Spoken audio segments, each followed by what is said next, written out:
The Odyssey dropped out of FTL above Zyphar 3, a desolate planet orbiting a dim red sun. The distress beacon had been looping a single message for days. Survivor detected. Assistance required. Captain Elias Vance leaned against the command console, watching as the scanners returned an atmospheric analysis. Breathable air, manageable gravity. Though the radiation levels were just high enough to keep things interesting. This better not be another automated distress signal, muttered Rico Navarro, the ship's wildcard hacker and professional cynic. She kicked her boots up onto the nearest console, ignoring the disapproving look from Dr. Lin May, their xenobiologist and reigning champion of raised eyebrows. The readings are organic, Lin countered. Studying the data. Life signs detected. One individual. Not much of survivor. Jazz Connors, their ever-optimistic engineer, mused. Think they're playing hide and seek? Elias smirked. Only one way to find out. Gear up. We're going down. A city of ghosts. The shuttle touched down in the heart of what had once been a thriving metropolis. Now, only skeletal buildings loomed over streets choked with dust. Wind howled through shattered windows, and the sky, stained a permanent shade of burnt orange, made everything feel just a little too quiet. Jazz gave a low whistle. Lovely place. Really captures that end-of-the-world aesthetic. Elias motioned for silence as they moved deeper into the ruins. Their scanners led them to an open plaza. At its center, beneath the shadow of a collapsed tower, sat a lone figure. A girl. She was curled atop a broken pedestal. Her dark, featureless eyes locked on the horizon.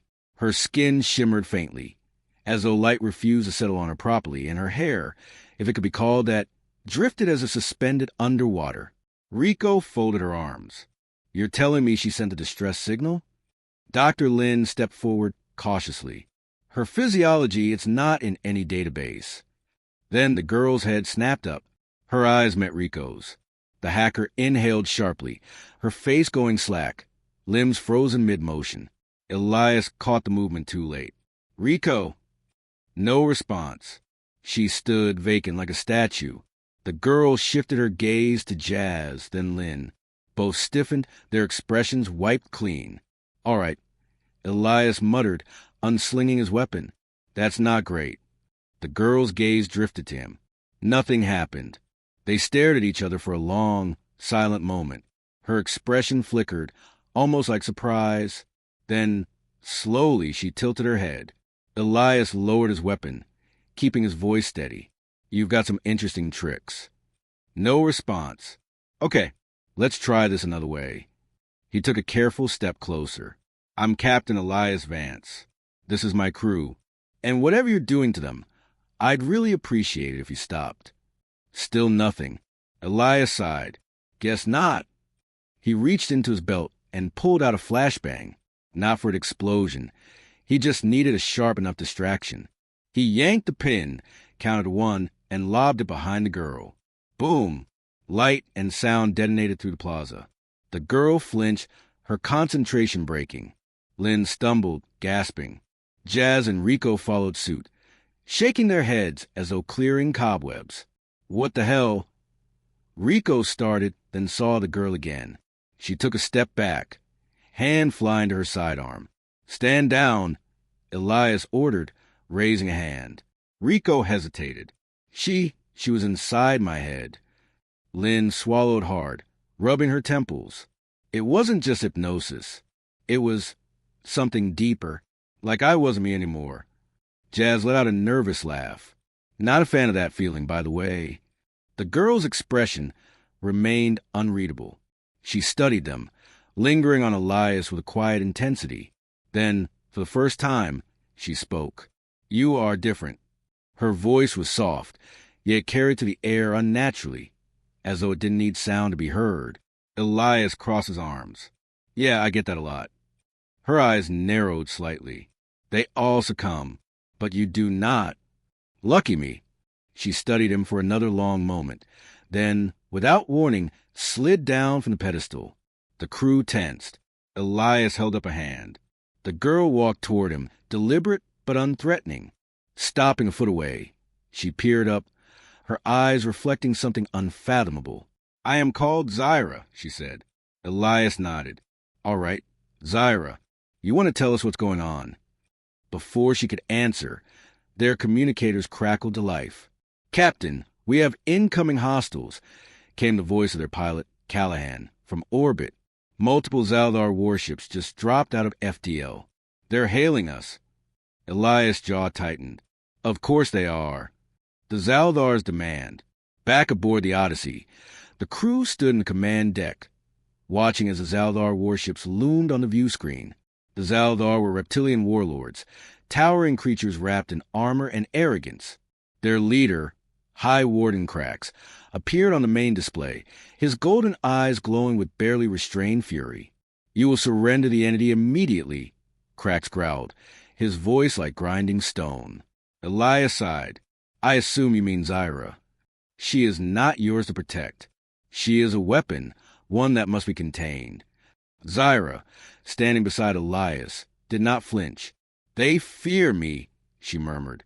Elias exhaled, rubbing his temples. Of course they do. Lynn leaned in, whispering. If Zyra's abilities work on the Zaldar, they'll want her as either a weapon or a threat to eliminate. Jazz scoffed. Pretty sure we just walked into the middle of an intergalactic custody battle. Elias straightened, leveling his gaze at Krax. Here's the thing. I don't take orders from you, and I sure as hell don't hand people over just because you say so. The Zaldar commander snarled. Then you will die with her. Alarms blared. The warships powered their weapons. Elias turned to his crew. Shields up. Looks like we're making some new enemies today. Zyra spoke again, her voice unreadable. They will not stop. Elias met her gaze. Neither will we. The Zaldar warships loomed over Zyphar 3 like hunting beasts, their crimson hulls bristling with weaponry. On the Odyssey's bridge, Captain Elias Vance watched as the enemy fleet tightened their formation, surrounding his ship in an iron grip. Shields at full, Callahan, the pilot, reported. But I'd rather not test how long they'll hold. Elias exhaled sharply, glancing at the main view screen where High Warden Krax still sneered at them. You've got the wrong idea, Warden, Elias said. We're not handing Zyra over just because you said please. Krax's golden eyes gleamed with barely restrained fury. You are vastly outmatched human. Your kind always overestimates its importance. Call it a bad habit. Krax raised a clawed hand, and in the background, the warship's weapon arrays hummed to life. Surrender her, or be reduced to cosmic debris. Elias muted the transmission, and turned to his crew. All right, options. Dr. Lin May, their xenobiologist, was still staring at Zyra, deep in thought. If we had more time, I could analyze the frequency of her abilities. Maybe find a way to disrupt their minds the same way she ensnares them. Rico Navarro, the ship's wildcard hacker, scoffed. Neat. And do we just ask them nicely to wait while you figure it out? Jazz Connors, their dreamer engineer, snapped his fingers. Wait. What if we amplify Zyra's effect through the ship's communication ray? Turn her little hypnosis trick into a system-wide pulse. Elias raised an eyebrow. Would that work? Lynn hesitated. Hypothetically. But we don't know if Zyra can project at that scale. Zyra's gaze remained fixed on the screen, unreadable. They are trained to resist my kind's influence, she murmured. But not entirely. Elias turned back toward the display. Then we'll need a distraction. He unmuted the transmission. Krax, before you do something reckless, let me ask, why do you want Zyra so badly? You call her a weapon, but she's just a kid. The Zaldar commander bared his fangs. She is not a child. She is an experiment, a creation of the Nixari, the ones who forged our empire. We are their enforcers, their sword, and she is their most dangerous mistake. Elias' gut twisted. The Nixari. The name alone carried weight, an ancient, godlike species that few had ever seen, and even fewer had survived. Well, damn, Jazz muttered. Now I really don't want to give her up. Enough, Krax growled. This is your last chance. Surrender or be destroyed. Elias smirked. All right, we surrender. His crew whipped their heads toward him. Wait, what? Rico blurted. Elias winked. I've got a plan. Baiting the trap, the Odyssey powered down its shields and engines, appearing vulnerable. As expected, the Zaldar immediately launched a boarding pod, eager to take Zyra by force. Elias and his crew waited in the dimly lit cargo bay as the docking clamps engaged. The airlock hissed open, and a squad of Zaldar warriors stormed in, weapons raised. Their leader, a scarred brute of a creature, stepped forward. "Where's the girl?" Elias took a slow step forward, arms raised in mock surrender. "She's right here." Zyra stood in the center of the bay, unafraid. The Zaldar warriors hesitated for a fraction of a second as their gazes locked onto her. That was all the time Elias needed. "Zyra," he ordered, "do your thing." Her eyes shimmered with an otherworldly glow. The Zaldar's posture slackened. Their grip on their weapons faltered. Then Elias gave Jazz a signal. The engineer activated the modified communication array, amplifying Zyra's effect and broadcasting it directly into the enemy fleet's command channels. Across the Zaldar warships, confusion erupted. Officers froze mid-command. Warriors faltered at their stations. The bridge of Krax's flagship descended into chaos as their most disciplined soldiers suddenly stood dazed, enthralled by something unseen. Back in the cargo bay, the Zaldar boarding party was already on their knees. Elias crouched beside their leader, snapping his fingers in front of the warriors' unblinking eyes. That worked better than I thought." Lynn, still monitoring the effects, frowned. "Something's wrong." Elias straightened. "Define wrong." Before she could answer, an alert blared through the ship. "Incoming warp signature detected. Unknown origin." The Nixari had arrived. The true masters appear. A shimmering rift tore open above the battlefield, distorting space like ripples on a pond. From it emerged a vessel unlike anything in the known galaxy. Sleek, shifting, almost fluid in its geometry, as if the ship itself were alive. A single transmission echoed across all channels. "Release the child." The Zaldar warriors, still ensnared by Zyra's influence, did not respond. But the Odyssey's crew felt something, an oppressive weight in the air, an unseen force pressing against their thoughts. Zyra's expression darkened. "They have come." Elias clenched his fists. "Yeah, I gathered." Lynn's monitor spiked. "Elias, whatever they're doing, it's overriding Zyra's ability. The Zaldar are snapping out of it." As if on cue, the warriors in the cargo bay stirred.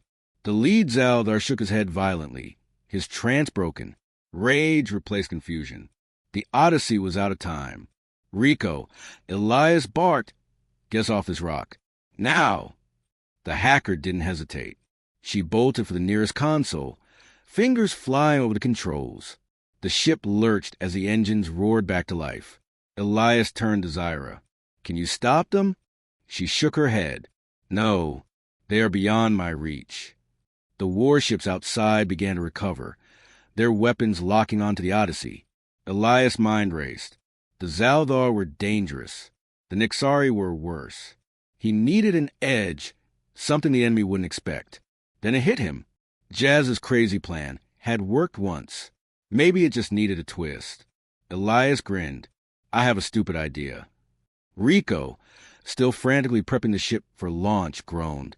"Why is it always the stupid ones?" "Because the smart ones never work." Elias clapped his hands together. "Let's hijack the Zaldar's comms and use Zyra's signal on their fleet-wide frequency. If we can't stop the Nixari, maybe we can break their hold on the Zaldar instead." Lynn's eyes widened. "You want to turn an entire empire against its own gods." Elias shrugged. "Desperate times." The ship shook violently as enemy fire grazed the hull. Rico cracked her knuckles. "All right, Captain, let's cause some divine rebellion." The Odyssey rattled as Zaldar warships re-engaged, their weapons slashing through space with renewed fury. On the bridge, alarms blared, flashing red across every console. Rico Navarro was a blur of movement, her fingers racing over the terminal as she worked to breach the Zaldar's fleet-wide communications. "This is insane, by the way," she muttered. "Just so we're all clear." Jazz Connors tightened a bolt on the jury-rigged amplifier they cobbled together in engineering. "Insane is relative," he said cheerfully. But if it works, we might just rewrite the history books. Dr. Lin May, her brow furrowed in concentration, kept her gaze locked on Zyra, who stood still at the center of the bridge. Zyra, are you ready? The alien girl's eyes shimmered, her strange, fluid hair floating weightlessly as she exhaled. Yes, she said softly. But if I fail, the consequences will be severe.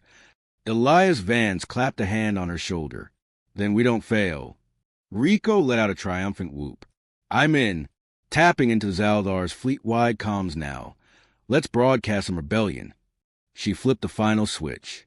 Across the void, the Zaldar fleet was thrown into chaos. Zyra's influence poured through their communications, no longer confined to direct eye contact. On their bridges, in their war rooms, among their ranks, thousands of warriors froze as something they had never experienced before bloomed in their minds. Doubt. For centuries, they had followed the will of the Nixari without question. They had believed themselves unbreakable. Now, for the first time, they hesitated. On the Odyssey's view screen, High Warden Crax staggered, gripping the arms of his throne-like command chair as his soldiers faltered around him. What is this? Crax growled. His voice was strained, as though fighting against a force greater than himself. Zyra's voice echoed through the fleet's channels. You have been enslaved. You have been deceived. Your minds are not your own. Crax's claws dug into the armrests. Lies, he snarled. But his soldiers, those who had once obeyed without hesitation, now turned uncertain eyes toward him. Lin's voice was barely a whisper. It's working. But then the Nixari spoke. The wrath of gods. From a colossal, living vessel above the battlefield, the Nixari's presence intensified. A pulse of energy rippled outward, not in waves of fire or force, but in something far worse, pure, undiluted control. Zaldar warriors jerked upright as if strings had been pulled. The hesitation in their eyes disappeared, replaced by absolute, unwavering obedience. Their ships realigned, their weapons locking onto the Odyssey once more. Elias swore under his breath. That's not good.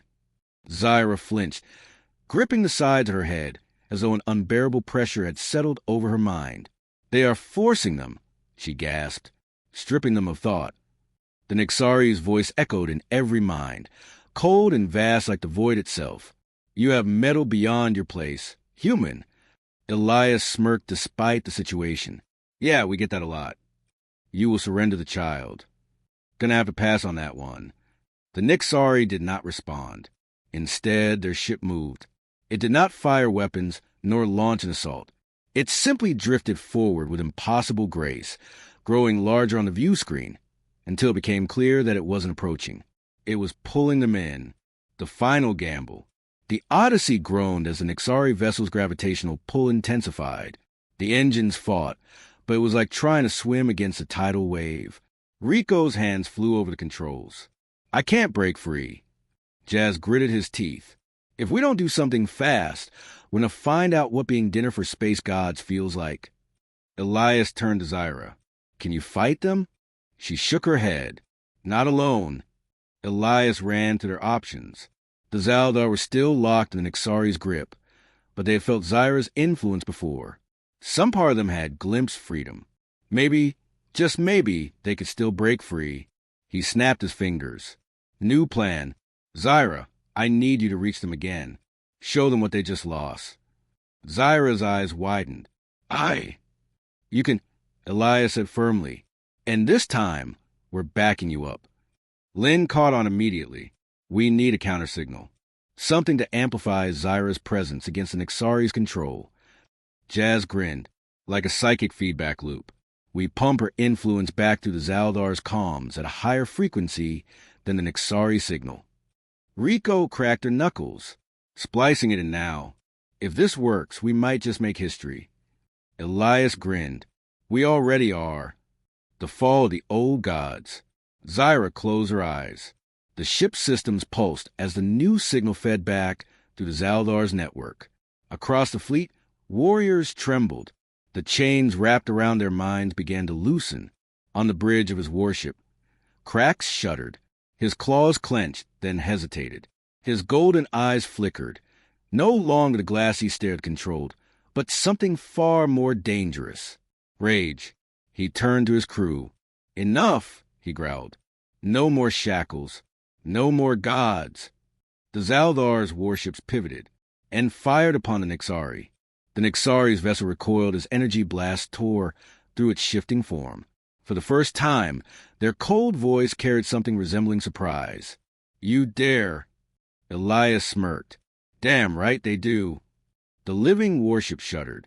Fractures rippled across its surface like cracks in glass. The impossible geometry of its hull began to collapse inward, folding upon itself as an Nixari's presence flickered. The voice echoed one last time. This is not over. Before the ship collapsed into a singularity and vanished. Silence fell over the battlefield. Then the Zaldar let out a deep collective roar, a war cry of a species reborn. On the Odyssey's bridge, Elias let out a slow breath. That was the lot. Zyra exhaled. They are free. Lynn's voice was soft. For the first time in history. Cracks reappeared on the view screen. His expression was unreadable. You have done what no one dared. Elias crossed his arms. You're welcome. Cracks studied them for a long moment. Then, to everyone's shock, he bowed his head. The Zaldar owe you a debt, and we do not forget. The transmission cut out. The Zaldar fleet turned, slipping into warp, leaving the Odyssey alone in the quiet of space. Jazz let out a breathy laugh. So, we just took on Space God and won. Elias grinned. Yep. Rico flopped into her chair. I need a drink. Zyra looked at them, something unreadable in her dark eyes. You are unlike any species I have known. Elias smiled. Yeah, we get that a lot. The Odyssey floated in the void, the battle over, but the weight of its consequences settling in. Elias Van stood on the bridge, arms crossed, staring at the empty space where Nixari had vanished. The silence felt unnatural after the chaos of war. The Zaldar had left as quickly as they'd rebelled, taking their first steps into an uncertain future. Jazz let out a low whistle, breaking the quiet. So, do we, get a medal for toppling an empire? Rico, still slumped in her chair, groaned. I don't want a medal. I want sleep, maybe a vacation. Somewhere with a breathable atmosphere and drinks that don't glow. Lynn May exhaled slowly, her mind still processing. We might have just rewritten galactic history. Zyra stood by the viewport, watching the stars. You have, she said softly, but history does not settle easily. The Zaldar have known only servitude. Freedom will be difficult for them. Elias sighed. Revolutions usually are. A proximity alert chirped. Rico groaned.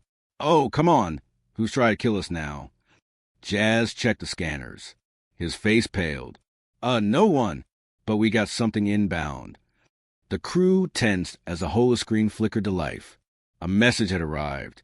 Not from the Zaldar, not from the Nixari, but from someone else. The shadow in the void. The message contained no words, only a set of coordinates. Deep space. No known settlements. No official records. Zyra's hands clenched at her sides.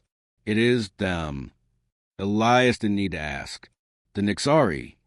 Lynn shook her head. No, that doesn't make sense. They wouldn't send coordinates. They'd just attack. Zyra turned, her dark eyes unreadable. Not all of them think alike.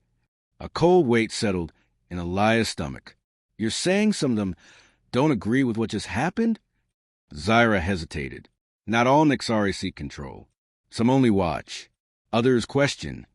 Rico frowned. And we think this is one of those. Jazz shrugged. Only one way to find out. Elias considered their options.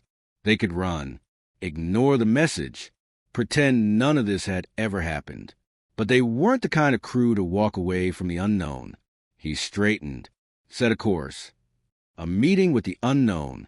The Odyssey arrived at the designated coordinates, drifting into a patch of space that seemed empty. Too empty. Lynn frowned at her readings. Something's here, but it's hiding. I'm detecting gravity fluctuations, but no ship. Zyra closed her eyes, sensing something unseen. They are waiting. Elias took a steady breath. All right, Let's not keep them. He opened the channel. This is Captain Elias Vance of the Odyssey. You sent us an invitation. We showed up. Who are we talking to? A moment of silence. Then the void rippled. A shape emerged, not a ship, not entirely. It was like a fragment of reality itself had bent, forming something vast and shifting, its edges undefined, as if it wasn't fully in this dimension. And then a voice. You have done what none before you dared. It was not the oppressive, suffocating presence of the Nixari they had fought. It was quieter, curious. You have freed a species. Challenge the order of things. Elias crosses arms. Yeah, we have a habit of that. The others will not forget, nor will they forgive. Zyra stepped forward. And you? The entity seemed to regard her. I am not like them. Lynn leaned in, fascinated. Then what are you? There was a pause. Then the answer came, like a whisper against the fabric of reality. A watcher. Jazz snorted. So, what? You just sit around and observe the galaxy like some cosmic voyeur. The voice did not change, but there was a weight to its reply. I wait for change. Elias narrowed his eyes. And now that you've seen it? For the first time, something almost like amusement entered the entity's tone. Now, I wonder what you will do next. The shape flickered, shifting, unraveling back into the void. But before it vanished completely, the voice spoke one last time. Beware, humans, you're no longer unnoticed. Then it was gone. The road ahead. The Odyssey floated alone once more. The weight of the encounter hung over the crew. Jazz let out a breath. I don't know about you guys, but that was the most ominous good job I've ever heard. Lynn's fingers hovered over her datapad. They weren't warning us. She looked up. They were testing us. Rico groaned. Great. First, we piss off space gods. Now on the radar, they're creepy philosophical cousins. Elias stared at the spot where the entity had been. You're no longer unnoticed. That could mean a lot of things. None of them simple. But one thing was clear. Their story wasn't over. Zyra turned to him. What now, Captain? Elias grinned. Now, we find out what happens next. The Odyssey's engines flared to life, pushing them forward into the unknown, because that was what humans did best.